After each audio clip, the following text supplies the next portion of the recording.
Hey, welcome back to the Ping Pong Flick Show. My name is Chris Wong. Zack Snyder had dropped more content on Vero. One of them especially is this picture, throwback Thursday, to Henry Cavill as Superman. What probably is on the Batman v Superman set. As you see, his belt there is square, not oval, and he doesn't have the metallic sheen on his chest. So this is probably Batman v Superman. Although he wants for you to pay attention to the color of the umbrella that matters, which is a red and blue. If I had my tinfoil hat on, I would be looking at the picture from a day before of the Californication, and it looks like, on first glance to me, of Superman's red cape as he's flying across the ocean. Of course, that is in my own mind and mine alone, but I couldn't help but think about that. Now, if we are to think that he is deeper than surface level material, he is possibly, probably, maybe thinking about having us think about Man of Steel, perhaps maybe even Man of Steel 2. But in any case, he is still talking about the DC Extended Universe. And with one fan who was asking about Faora, he had come out and said this. Sodager Amur says, "Hey, Zack Snyder, I got a question from Man of Steel. Is Faora still alive? If yes, then will she come back to avenge her commander's death? I'd very much like to see her go toe-to-toe with Wonder Woman." In which Zack Snyder only replied, yes. What does he say yes to? For mostly people would say he would probably just said yes to is Faora still alive. And we all know in Man of Steel that after that black event where it collapsed, probably went into the Phantom Zone. And that is no surprise, seeing what the movie we got and seeing what it had actually happened.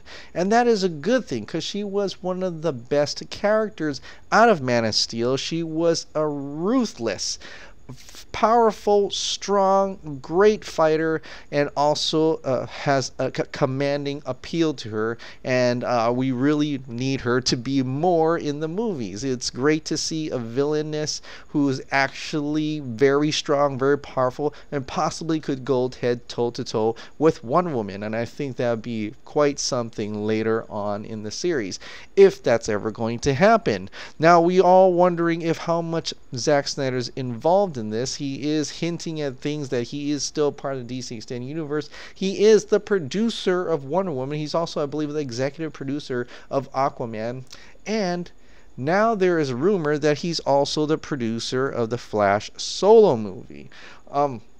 That is actually not quite surprising, as he was part of the producer of the original Flash movie with Rick Famuyiwa, and possibly those production credits has passed along to the movie we have now. Some also said because he started those characters he started DCEU, they're giving him the production credit throughout the different movies from here on forth. That's why he's possibly not being the producer of Shazam, because he wasn't part of that side of the universe, and that is more New Line cinema in any case. But I hope that he becomes more involved in the DC Extended Universe. I hope there's more for him to play around with, and hopefully he gets more involved with that. But let's step away for a second from the DC Extended Universe and what possibly could happen. DC Universe has had a teaser out today. Their big news was just to have more details about their DC Universe streaming service that is going into beta in August. And the thing that really strikes me is very cool is that on this streaming service you can watch exclusive originals, classic favorite movies, you can read from extensive list of curated comic books, you can connect with the DC community, you can explore the latest breaking news in the ever-expanding DC encyclopedia, win premium rewards and participate in sweepstakes and contests, and you can shop for exclusive merchandise. It doesn't say how much this subscription service costs. I am very intrigued by how much are they going going to actually charge people to watch this or be onto this kind of network. Unfortunately, it's only right now available in the United States. So for other people, I am sorry. Maybe in sooner or later they'll maybe provide it to you guys, and I think that'll be best. I think what's happening in August is just a beta, and when they're actually going to really launch it, that grand launch per se, that opening launch for everyone, I think it will be for everyone, and it has to be. It has to be. It's not business sense if they don't release it to other people and just keep it in America. This is a whole new world. I think everybody should be able to access this content from anywhere around the world. But out of this exclusive trailer, or actually out of this trailer and teaser of this content of the DC universe, came out our first really good look at Robin. Now, before we used to see that Robin before a picture was a side picture. He had a nice metal sheen to it, very glossy. Now he looks very rugged. It looks very gritty. It almost looks like it's straight from the DC Extend universe, like he could actually partake in the Batman v Superman world, the Zack Snyder world. He's very bruised, he's very beaten looking, and I gotta say, I really like this look. I really dig this look. I really like to see that he's being worn like this. It shows that he is a street fighter and he's out there trying to save people. And Brenton Thwaites, I think that's how you say his last name. I could be completely wrong, as I'm very bad at pronouncing these last names, but he looks terrific. And I can't help but notice that some parts of him feel like it could actually be like a Michael Wilkinson costume from the Zack Snyder movies. But with a lot of changes here, it's not quite the same as the Jason Todd, or we think it's Jason Todd's beaten costume in Batman v Superman, but it looks quite similar, and especially the reds and how the dark greens, and you can kind of see the subtleness of the yellow in the cape as it flows. But I really dig this, and I'm really interested to see the other characters. I really want to see what Beast Boy looks like. I really want to see what Starfire looks like. I think those behind the scenes showings don't do it justice, and I think they're really holding back on what they're going to do with them. Possibly a lot of post effects on there, because when you're seeing them out in the field, they are still looking very human-like, and so it's quite possible they'll make post effects at the end. Later on, post-production, they'll actually add on the color of the green and the orange. Maybe. I'm not quite sure, but I'm very interested and very eager to see what's going to happen with that. In any case, it looks fantastic. I like the grittiness, I like the grunginess of it, and I like how he's all bruised up like that. Now, I don't know if you've seen it today, but earlier today I had a live podcast with my special guest, very special guest, Alex Lobo. He is a law grad. He's also a paralegal, but he is studying intellectual properties, and I think that would have been really perfect for our discussion about the Snyder Cut, to look at the Snyder Cut in a different view other than just as a fan. I wanted to look in depth, maybe a little bit more into what Zack Snyder may or may not be planning to do in his release. I went over a few questions, and he explained very well. I'm sorry for the audio and the video. The connection with him seems to be not so great. Hopefully the next live podcast will be a little bit better, and I hopefully to be a better moderator the channels. I hear a lot of different negative noise. Name calling is not a good thing. I don't really like that, and so I may start to boot people off who starts to name call, but we'll see how that happens. I'm very new to this whole podcast department. That was only my second showing, but Alex Lobo had gone into some details that he wanted to share, and then he also answered a few of our questions, a few of our discussions that I had with John Aaron Garza regarding the 7503 section in the DGA regarding the 90% principal photography and the 10% principal photography, things like that. And I encourage you, if you could listen and if you could understand for the most part what he was saying. And it's very enlightening. It's very educational. Actually opened my eyes quite a bit in the terms of the legal areas of that. And now I just want to say it's all hypothetical. He's not actually a lawyer for anything. He's just using his own professional knowledge of what, as he's reading the DGA, and he's just giving his professional opinion to this matter that may or may not exist. So I'm not saying that Zack Snyder is any legal team or anything like that. We don't know, but we are hypothesizing, we're theorizing. If he had a legal department, if he had a legal place, how would he win? How would he get his cut to be released? And that's what we're talking about here. We're not talking about if the cut exists anymore. That has come and gone. I've done a video on that called It Exists.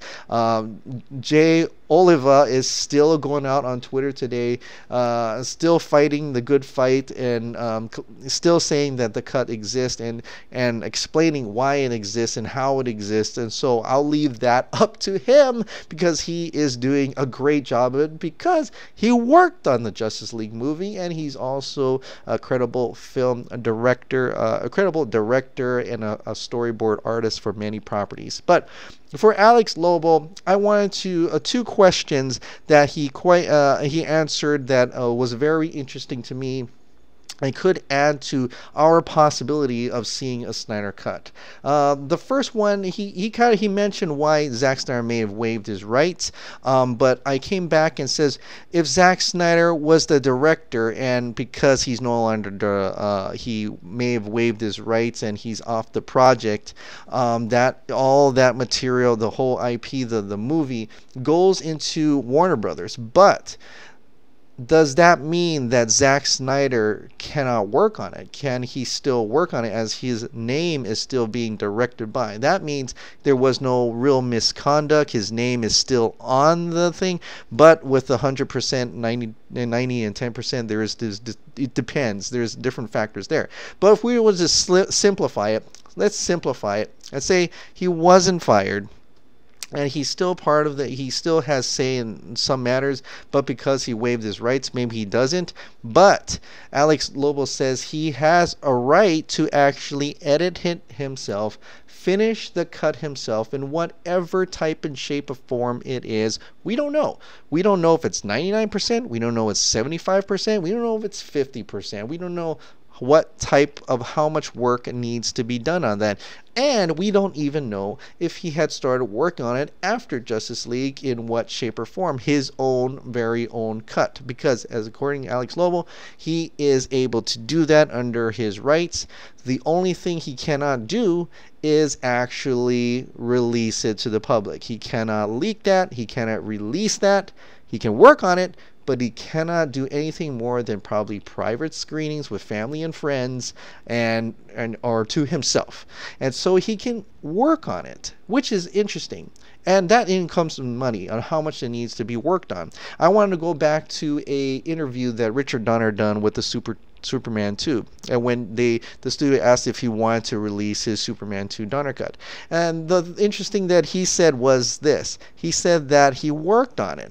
He worked on it, edited it out for free. He should have charged Warner Brothers, but if he knew any better, but he did. He worked on it for free. I don't know how much that finishing of Zack Snyder's Snyder Cut actually is. No one knows. There's a lot of different interpretations. Jay Oliva can positively say that when he's, for the 4 films that he's worked with Zack Snyder every time he finished principal photography on scenes, they had plopped that into the editing bay and they started working on VFX immediately. So that by the time they finished principal photography, most of that is already done. It's already part of editing. It's edited to the timeline. The VFX is mostly complete. The film composer had already composed scores for that during that time, because the way the industry and how they make films is different now. They don't wait until the entire principal photography is done.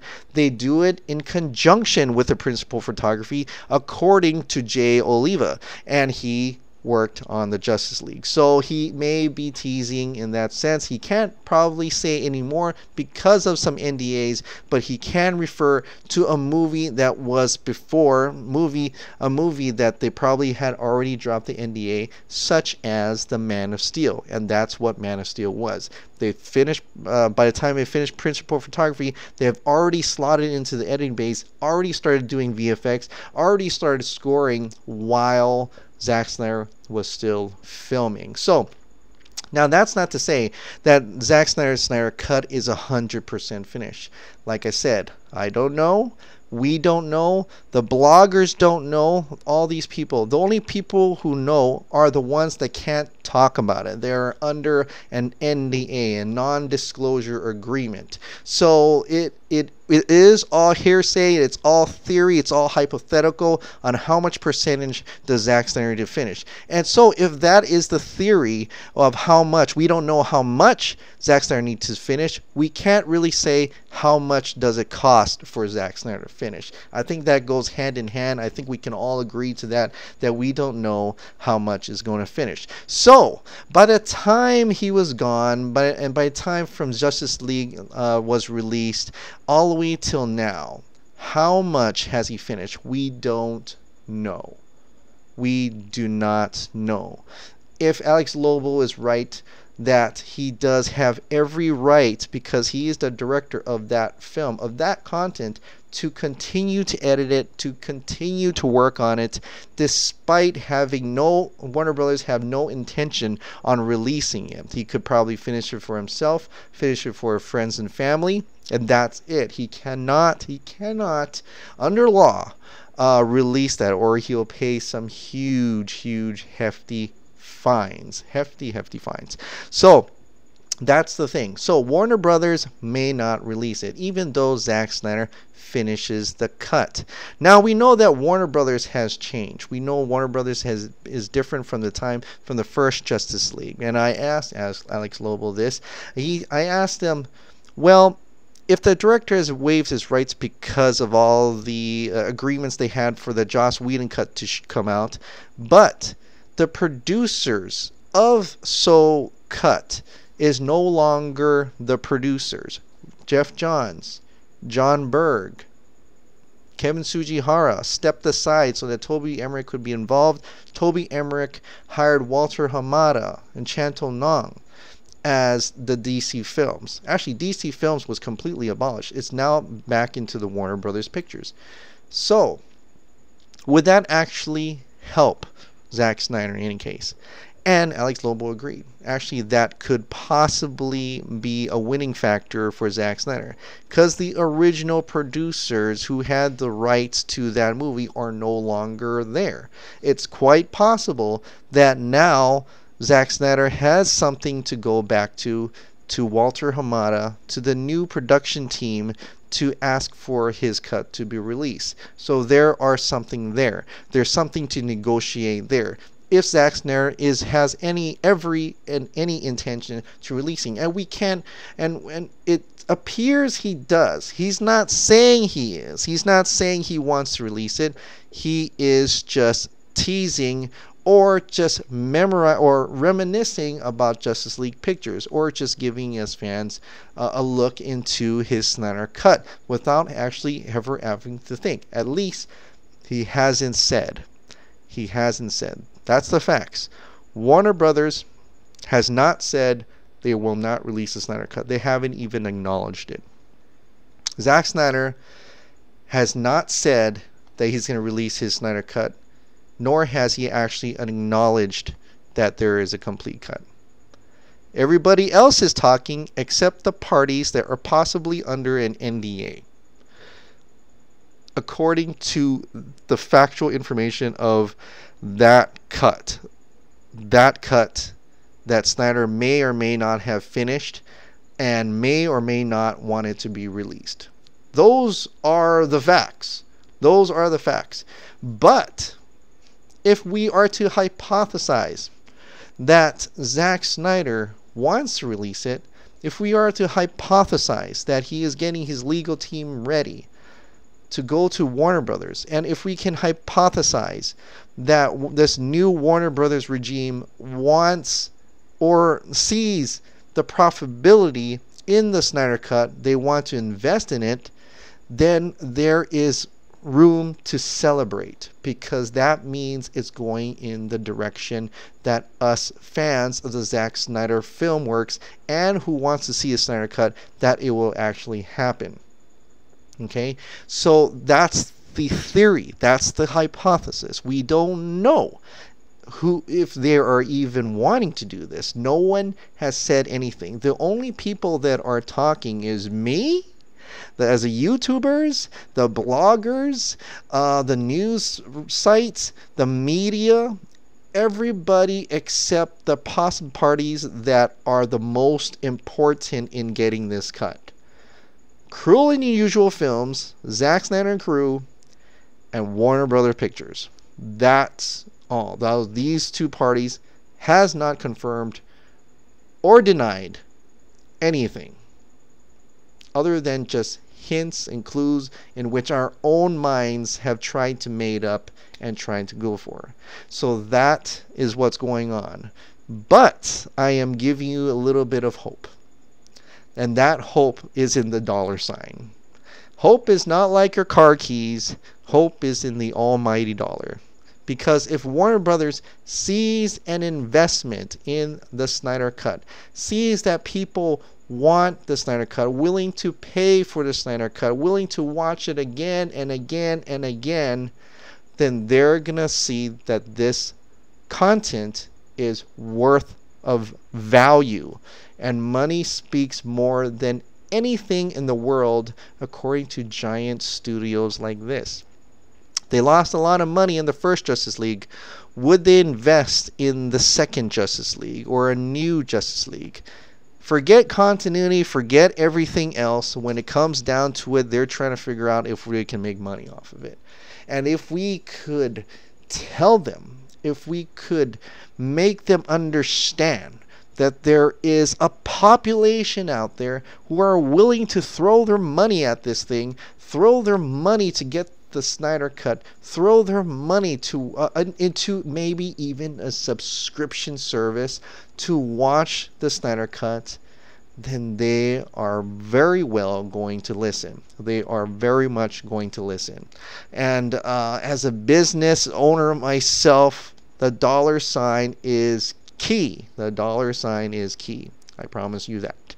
So, with that said, and with that in mind, I want to let you know that tomorrow, or by the time you see this, there is the hashtag release the Snyder Cut fan event. Every week we're doing it all the way up to San Diego Comic-Con, and I encourage you to join in, to be a voice within this movement, to have the Snyder Cut release, to show Warner Brothers and Warner Brothers Pictures, to show the studios, to show DC that we want to see it. We are very much encouraged. We are very much happy to spend our money to give value to this property, to give value to this content, and to show you that if you release the Snyder Cut, finish and release, depending on how much done, it will be a great investment for Warner Brothers Pictures.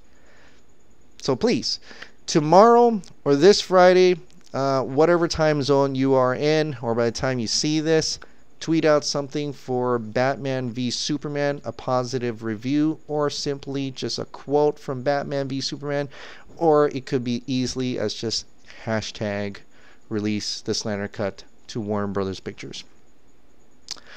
Alright guys, well thank you so much for subscribing, and thank you so much for watching.